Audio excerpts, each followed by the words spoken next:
Welcome to Hispanic Biz Success Stories. We interview successful entrepreneurs to share their story with you on how they built a business, why they built the business, in hopes that you enjoy these stories. Today we're very fortunate to have with us Mr. Octavio Saavedra, the president of EP Logistics. Thank you, Mr. Saavedra, for your time. You're welcome. My pleasure to be here. You were telling us that EP Logistics is expert and professional logistics. Mm-hmm.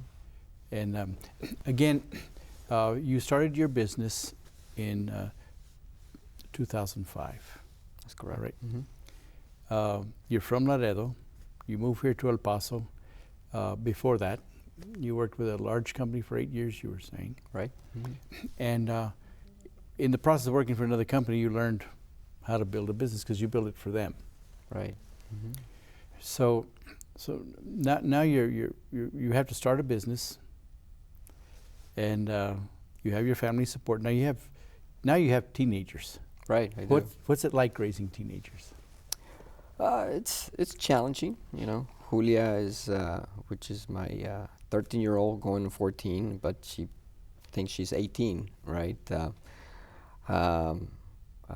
Wonderful girl. She's really focused on school. She's a very determined young lady. She really works hard at getting good grades. Really starting to enjoy her friends more than being with the parents and so on, and crazy about One Direction. I don't know, some boy band out there that she really enjoys. And then Paola, she's 12, and she's really a natural for school. It really comes natural. All subject matters. I mean, she is just smart. And she already knows what she wants to do. Plastic surgeon, she told me. So get ready, Dad, because I want to go to Ivy League, and she named 2 very prestigious schools, and I told her, if you can get the grades and you can get in, I'll support you. That's great. So yeah, she threw out there Harvard and Princeton, and I go, oh, my wallet started to shake a little bit. But no, she's a good gal. Good. And then your son is the youngest. And then my son is the youngest. He's like I said, he loves the sports, kind of a street smart kid. He struggles with the grades, but I think it's just the age. But he's a good kid too. And your wife she's working or just? She's a stay-at-home mom. Really, probably the hardest job that you can have. So here you are having to start a business. Yep. Kind of being forced into it, right? Yeah, pretty much pushed into it.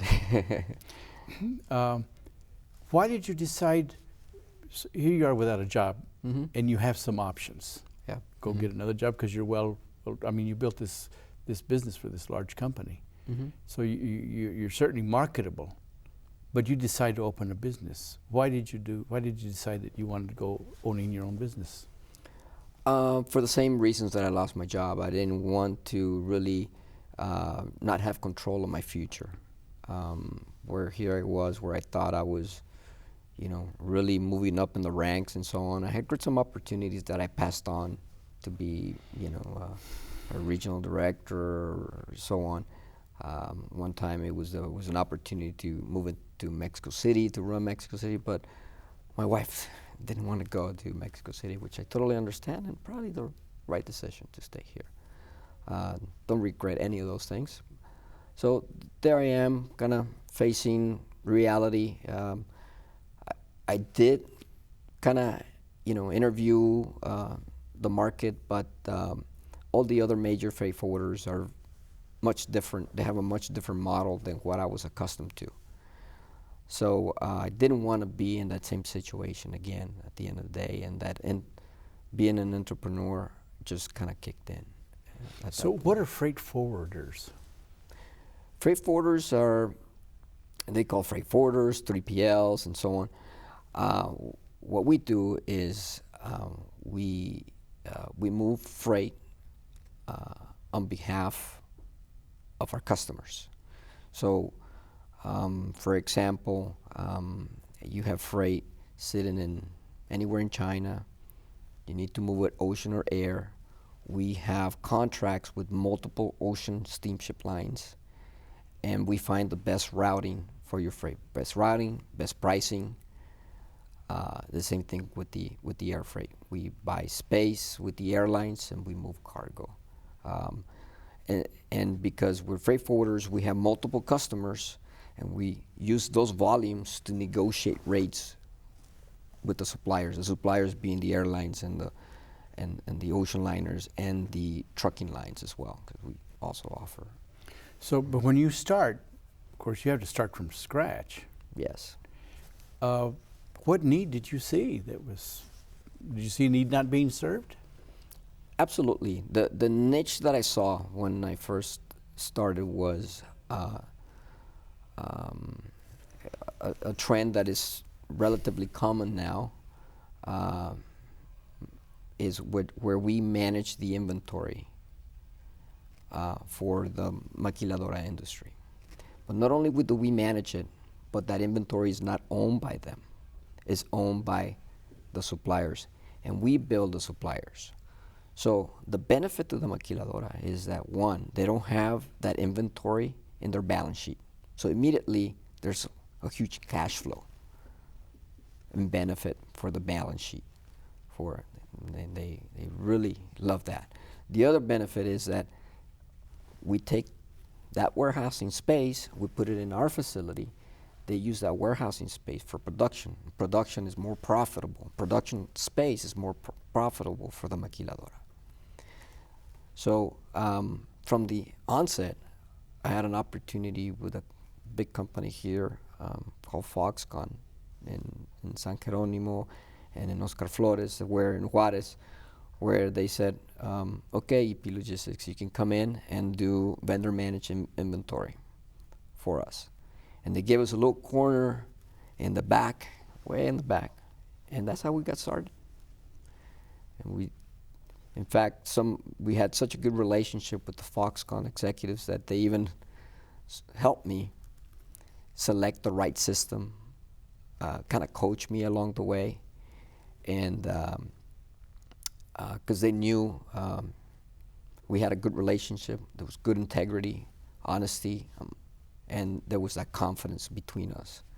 So we built that vendor managed inventory warehouse inside our facility, and we started growing, right? And as we grew, they were growing too. So we kind of got squeezed out of there, and from that facility, we went into we got a different building because there were also competitors of Foxconn that didn't want to do business with us because we were inside their competitor. So there were other contract manufacturers that didn't want to deal with us because we were inside. But once we moved out, actually our business started growing as well. So you put a warehouse in Juarez, in Ciudad Juarez? Yes, in Ciudad Juarez, Okay. right. And so, you know, you're talking about relationships. You had relationships and you grew relationships. Right. But you talked about integrity and honesty. How important is integrity and honesty? God, I think integrity and honesty is probably the backbone of every business. You know, because when you talk to a customer, especially in our business, is that you give them a price, they know you're not gouging them, you know that the price is competitive, and I welcome any of my customers to go out and benchmark the market. That also your approach when you say you can do something, you deliver, right? So it's part of the culture and the traits that we at EP Logistics follow, right? From commitment, integrity, honesty, and deliver on those things. So those are some fundamental principles for you to build your business. Absolutely. And it helped grow your business with the relationships that you had. Yes. But then you grew other relationships and other customers? Oh, absolutely. And it's all about building the right model that I just mentioned, the niche. And then from there, the same customers, they grow that confidence with you, and they say, well, EP or Octavio, I really want to see the upstream flow of the goods rather than just the four walls that you're offering me. Can you do that for us? And that's where we got into the ocean freight, the air freight, so we can give visibility of our customers of the freight that's coming in all the way from origin, and while it's in the warehouse. And you're also a customs broker. I'm also a licensed customs broker. Been licensed now for 20 years. Wow. So this business of ocean freight and air freight, when you talk about finding the right route, what options do you have? Oh boy. Well, and recently it was all over the news that the Long Beach, the stevedores down there, the longshoremen, they didn't really strike. They were just slowing the process because they didn't get the contract that they wanted.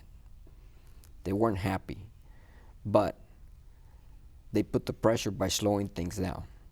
So instead of unloading 20, 30 vessels a day, they were only unloading half of them. So it was creating this huge bottleneck. So it was extremely important to find better routings for our customers. Some customers decided to go all the way around the globe to Savannah, Georgia, Houston. We came up with some more creative things going through the port of Manzanillo, utilizing our Mexico infrastructure to be able to bring freight through the Manzanillo up the coast to the border here, because most of our customers are in Juarez or Chihuahua area. So here you are, a child of the border, growing up in Laredo, and of course doing a lot of business in El Paso. Now you start your business in El Paso, Juarez. What value does that bring to the business that you're in, knowing the border? Yeah, knowing the border is really knowing both cultures. I was fortunate enough that my parents were Mexican. I knew the culture. My first language was Spanish. So I speak both languages relatively well. And so that really gave me sort of an advantage. I can go into any meeting in Mexico and be able to talk business in Spanish without missing a beat. Do American-based businesses and Mexican-based businesses operate different cultures? Boy, that's a good question. I think they do. But I think I see the Mexico business changing more and more and thinking more globally, more like American type of business. There's been a lot of changes. The typical Mexico business would be the business owner would always cash in and never invest back into the business. But now we're starting to see a change of that. They're really, instead of putting all the money into their pockets, they're actually building infrastructure for their businesses and so on. And that's how you make the thing grow. So you started in 2005. How long did it take you to get to where you began to believe or know that you had a business? Well, there were some tough years because in 2005 we were just in diapers. I needed some capital to get started to begin with. Since it's a U.S. entity that manages a Mexican entity, it operates like a maquiladora industry, right?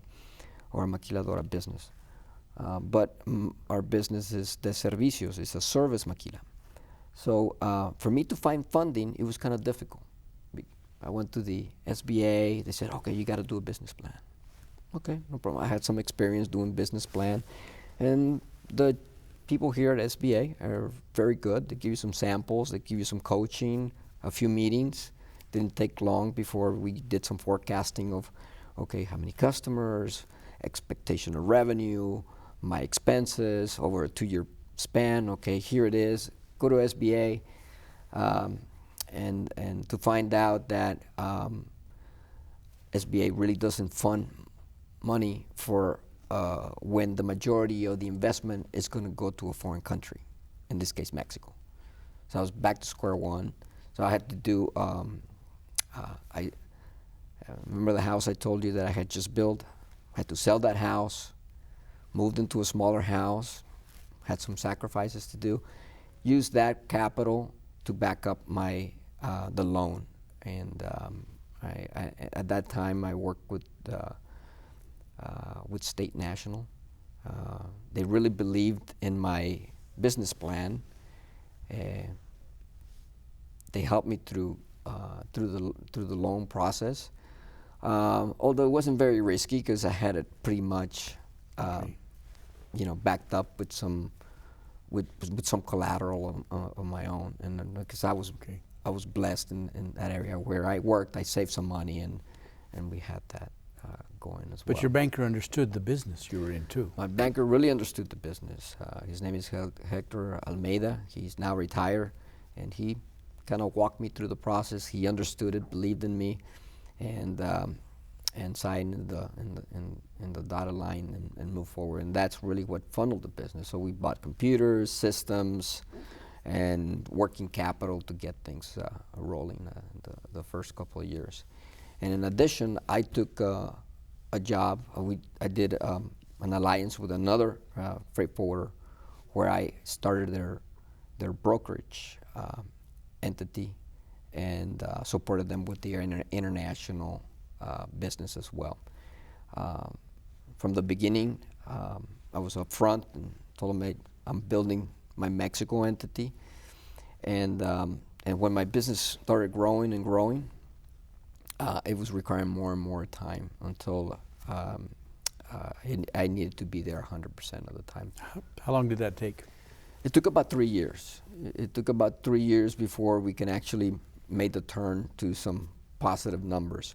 We've had some months of glory, but if you remember, between 2006 and 2008, the economic downturn was terrible. 2008 was horrible for the stock market too, and everything was going down. Maquiladoras were moving to China, and at that point it was survival of the fittest is how I saw it. The well-managed companies, the well-structured companies are the ones that survived. And although I was starting, I didn't have a cushion. We really, because if things are going well, sales, you may have bad things going on, but sales covers the dirt. Covers a lot of sins. Yeah, it covers a lot of sins. But when you don't have sales, those ugly things show there. Interesting. Right? And so some of my competitors went under, and I was the beneficiary of that. Okay. So why didn't you go under?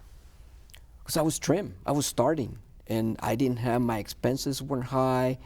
We were counting our pennies, So when the others failed, we were able to pick up some of the business there, and that actually helped us grow and helped us through the depression. So you have experience, you have relations to help you grow your business. Who are your influencers? Oh boy, other than I would say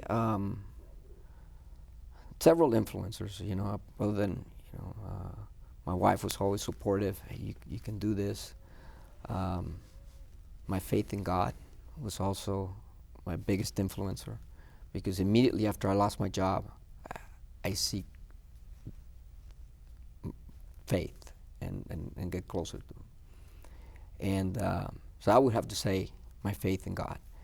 And next to that, I would say my father-in-law, because he ran his business. He knew how the border operated. He was always a very wise man, and whenever I got stuck on something, he was the one that I would reach out to. Other influencers were previous bosses, a little bit from every boss. My very first boss at Corrigan was a gentleman by the name of Luis Cisneros. He kind of coached me along the way. when I first started in Brownsville. Excellent. He knew the customs regulations like nobody, like the palm of his hand. Wow. He was an impressive man, and then along the way with the company, I had some demanding bosses that, you take the good, that showed me how to read a P&L, how to control expenses, how to sell, how to manage people. I think the biggest problem in any business is the people factor. You gotta have people skills, and not only people skills, but you almost have to be a psychologist at times. I can't tell you how many times I had people in my office with personal issues that you have to, my gosh, where's the book when somebody's crying in your office about something? Is just, no, you don't learn that in school. Yeah. You learn that from growing up, your parents being compassionate and asking God, what would you do in this situation? Wow. Wow. And so you kind of walk through those things, and we're not perfect. We make mistakes along the ways, and you learn from those. So you're a leader. You become a leader. You become a leader, or you drown. So as you're growing your business and it begins to grow, and did you run into any major obstacle? Oh boy, the biggest obstacle for me is, since we run through basically two companies, my U.S. entity and my Mexican entity. Mexico's tough. Running a business in Mexico, it's really difficult, and there's always unknowns. The tax reform. They put so many rules in place. Is like, I thought for sure my business was a big part of my business was gonna dissolve when they came in with the tax reform, and they implemented that 16% IVA. I said, wow, what do we do? Because I'm a maquila de servicios. I sell the fact that I can import and not pay duties. The 60% on millions of dollars, who's gonna pay for it, and how we're gonna find? So those are challenges that you get. Living in the border too is another challenge, because we have the drug problem. And not only do you have to be a good business savvy person, but you also have to protect yourself, your customer's cargo, the company's integrity. Because these bad guys, they're just looking for an opportunity to piggyback somebody like you to move their goods. So as a transportation company, as a logistics company, those are the challenges that, living in Dallas, nobody worries about it. But living in the border is a whole different animal. Living next to Mexico is a whole different thing. That those challenges that sometimes, you wish, I wish I wasn't in the border, or this issue wouldn't be an issue, right? But those are the things that we have to live through and understand that those things happen, and then you have to protect your company. And that goes integrity, honesty, and So how many offices now do you have, and how many employees? We have 25 employees in the U.S., and we have approximately 125 employees in Mexico. We have offices in Juarez. We have multiple locations in Juarez to service the different parks that we have in Juarez. Obviously, Juarez is the biggest because that's how we started. And we have an operation in Monterrey. We have an operation in Reynosa, one in Chihuahua, and we're looking at Querétaro next because of the Bajío. All the automotive going into that area is really driving our company, and we're flexible. We want to grow, but we're building the model here in Juarez, El Paso. We're perfecting that model, and we're going to take it to each one of these locations. How many square feet of warehouse space do you manage? We manage close to 500,000 square feet of warehouse. Do you own vehicle trucks, transportation trucks? No, we're non-asset based Okay. type of company.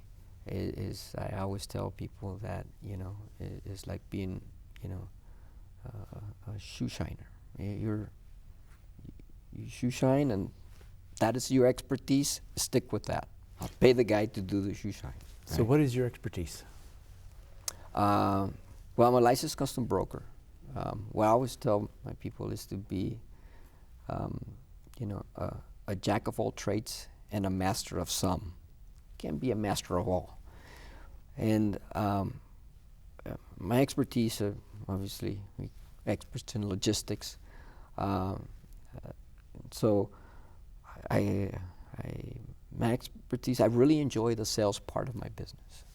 Being in front of the customer, that's what I enjoy. Whether it's good or bad, I like going into a meeting where customer's upset because, you know, their container got stuck in Long Beach.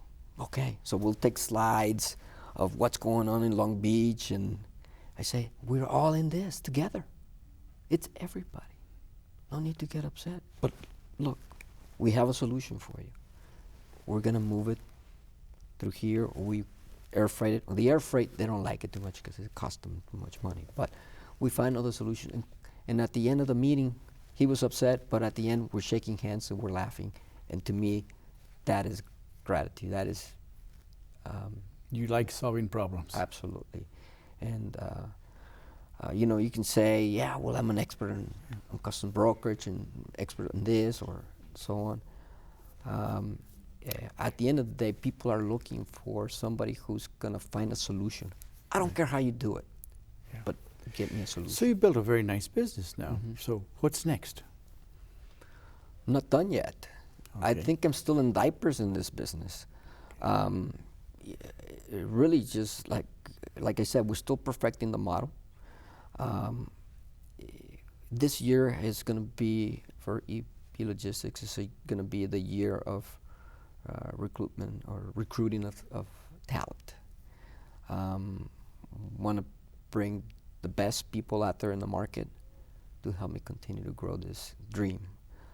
In fact, I don't know if it's a dream anymore because I've already surpassed what I wanted to do. Okay. And so now it's just fun. It's just, it becomes, you know, I need to have this much of sales, and this, if I can get there, I'm good. And so that is long on now. Okay, so no, what's next? Now we continue to raise the bar. So, so we're building a good infrastructure as bulletproof as possible, and take that infrastructure to the next level.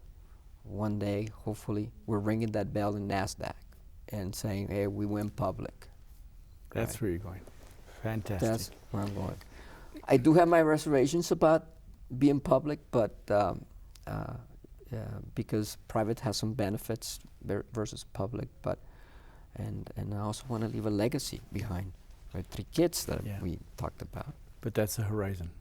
But there's a horizon. Well, Mr. Saavedra, I really, really appreciate you sharing your story. It's a wonderful story, wonderful business you're building, that you built and that you're building. And you're a family man, and you've shared that you're a man of integrity and honesty, and how important that is in business. And really appreciate you sharing your story, and we trust that you viewing have really enjoyed this story, and that you've learned from it, and that this story has impact. We thank you for watching. Stay tuned for the next shows of Hispanic Biz Success Stories. Thank you, and good day.